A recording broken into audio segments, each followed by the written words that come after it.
그 명태균 씨가 이제 사모님이 전화 드릴 겁니다고 했을 때 네. 이준석 후보가 넵 해가지고 공천과 관련돼서 좀 개입한 게 아니냐라는 게 있었는데 조금 더 구체적으로 들어가서 이준석이 명태균에게 가이드라인을 그러니까 김영선의 여론조사가 몇 퍼센트 이상 나오면은 전략 공천을 주겠다라는 약속을 한 정황이 있는 녹취를 저희가 처음으로 공개를 했거든요. 이번 주에. 그래서 네.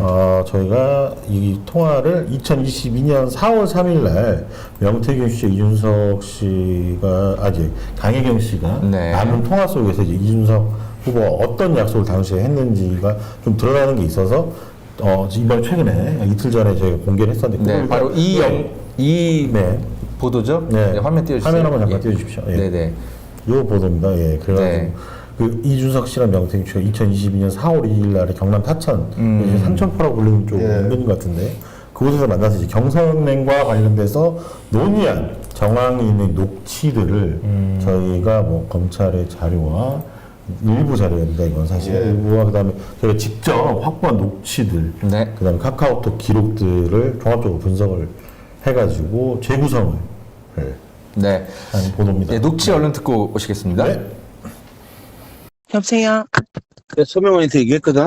네, 김영수 이 대표하고 네네, 어제 만나서 얘기를 했는데, 네, 10% 앞서면은 네, 그냥 경선 없이 한다고. 네. 네, 그래서 경선 없이 우리 돈도 없고 네. 죽겠다고. 네, 그래서 서명원한테 최소한 7%는 앞서야 된다. 네. 압박을 줬는데. 그래서 그냥 다른 말 하지 말고 네, 잘 나와야 우리 김영수 경선 없이 그냥 전략공천 받고 네, 그냥 바로 되는데 네, 한마디만 딱 해줘 나중에. 네. 네? 네, 알겠습니다. 아무리 내가 다 얘기했으니까 네네네네. 확실히 그래요 지금. 알겠습니다. 빈말이 하는 게 아니고 네, 이제 준석이하고 그 약속을 그래 했다고. 네? 네? 네네, 경선에 보면 머리 아프다니까 김경영이. 안 그래요? 맞습니다. 김영선은 경선에서 이길 사람이 아니라. 아니 왜냐면 이겨도 네, 막 아픈다니까. 그치, 앞전에 지네처럼. 그 초선 말 잘 듣는 김경영이가 낫지. 네네네. 네? 뻣뻣한 거 김영선이 하겠어요. 네, 그러니까 경선 자체를 없애려고 내가 네네, 그래 한 거거든. 네. 뭐만 김주수 7%나 이기겠지. 내가 네, 좀 방탄한테 물어보는 거 자꾸. 네, 이깁니다. 유선을 꼭 뺏겨야 되는데. 그래도 뭐 유선 안 쳤고도 이기면은 뭐 그건 없잖아. 유선을 안 썼고도 이길 것 같은데, 일단 지금 한 200개? 지금 270개 정도 진행됐거든요. 지금 여기서 대표님이 48%, 김진수가 29%. 그건 유선이다. 네, 그러니까 유선인데, 유선을 안 썼고도 휴대폰으로 해도 계산하면 10% 정도는 무난하게 앞설 것 같은데. 알겠어요. 알겠습니다.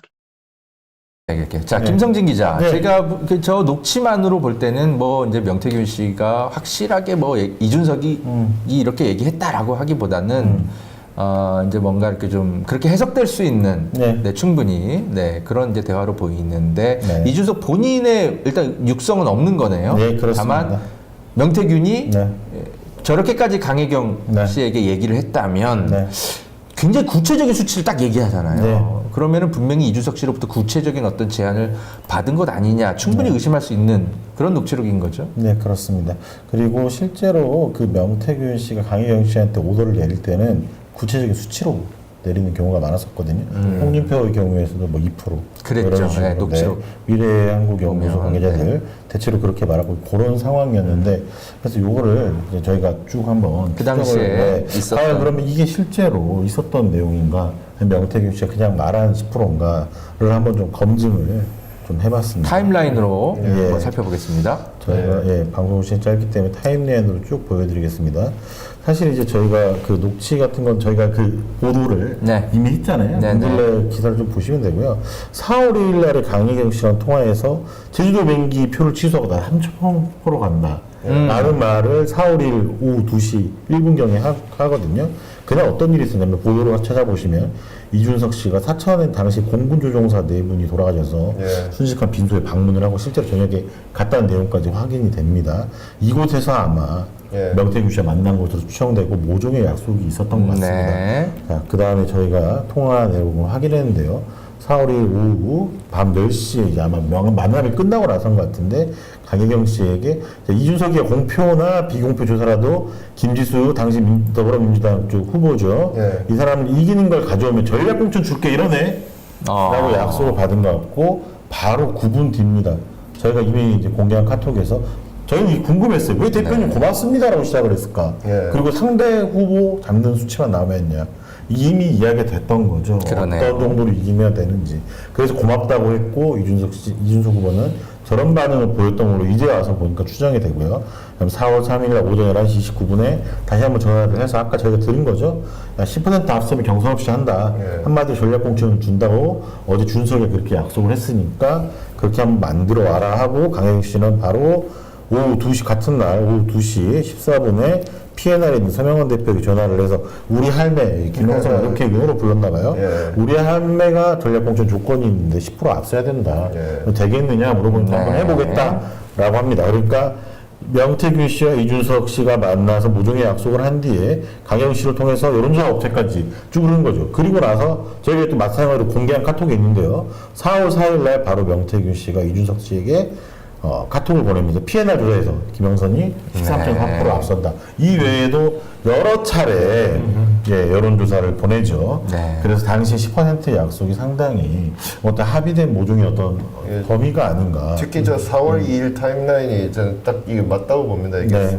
사천 공항이 있고 거기 공군 부대가 있어요. 예, 예. 여기 그래서 사천 밑으로 조금만 내려가면 삼천포거든요. 네.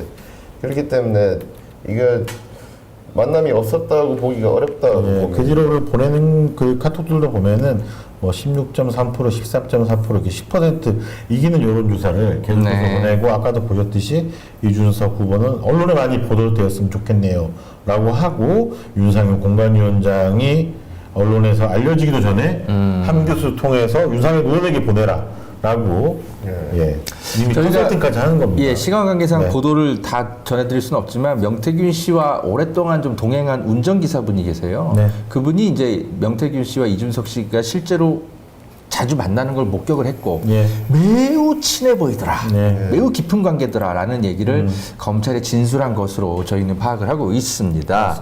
그래서 이제 명태균과 이준석의 이런 그 대화가 실제로 10% 이기는 여론조사가 실제로 오고 갔던 것이 아닌가. 네.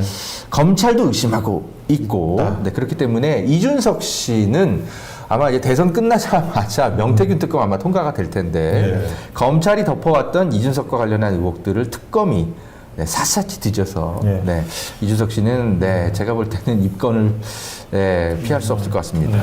근데 이분이 또 법정에 나와서는 또 이제 또 번복한 진술도 있어요. 아 그렇습니까? 네, 하여튼 뭐 그런 부분도 있다라는 거 하고 지금 댓글이 폭발하고 있습니다. 뭐 네. 명사장 하이, 예. 뭐 명태균 씨 나와주세요, 출연해 주세요.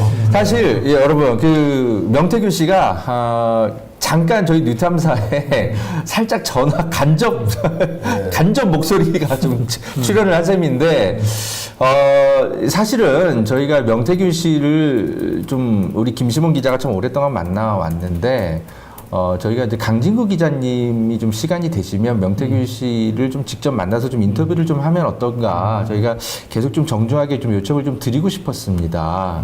근데 명태균 씨가 마침 또 전화도 주셨고 하길래 우리 강진구 기자님이 뭐 이번 기회에 네, 한번 좀 뭐 이렇게 어떻습니까? 뭐 방송을 통해서 공개적으로 뭐 제안하는 것은 뭐 적절치 않은 것 같고 그동안에 우리 김시봉 기자가 이제 그 오랜 동안 또 신뢰관계를 이제 쌓아왔기 때문에 오늘 방송 내용에 대해서 어쨌든 굉장히 좀 불편한 것 같아요. 우리가 그 너무 좀 너무 일방적으로 과장적으로 또 해석을 했다고 판단한 것 같으니까 일단 김시봉 기자가 먼저 통화를 해서 예.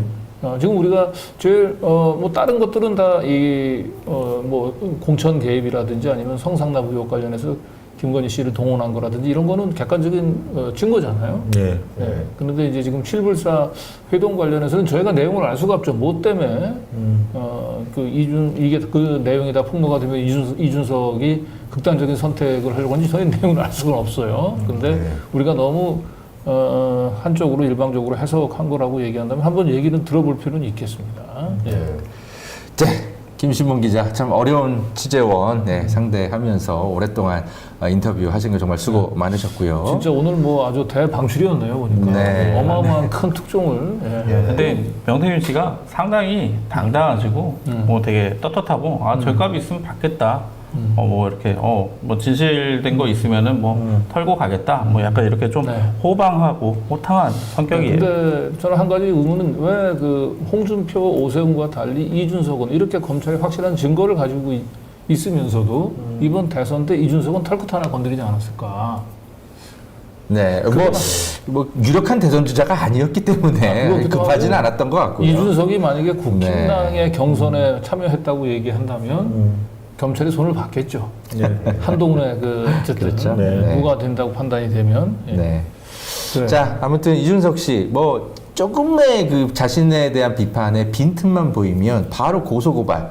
네. 그리고 막 온갖 뭐 말을 비틀어서 막 쏘아대잖아요, SNS에. 네. 그런데 어찌된 일인지 저희 워치독 팀의 보도에 대해서는 단 한 건도 반박을 하지 않고 있습니다. 그래서 저희의 보도가 굉장히 많은 진실성을 담고 있기 때문에 이준석 대표가 자칫 거짓말로 해명했다간 공직선거법상 허위사실 공표 이렇게 죄로 이제 들어가게 될까봐 침묵하고 있는 것 근데 같은데 이준석 씨는 이미 그러시면 안 됩니다. 저희 뉴탐사 기자들이 김영선 공천 개입 관련해서 김건희 씨하고 그 뭔가 공모한 거 아니냐라고 하는 취지의 질문에 자기는 당원 당규에 따라서 진행했을 뿐이다라고 얘기를 한 거거든요.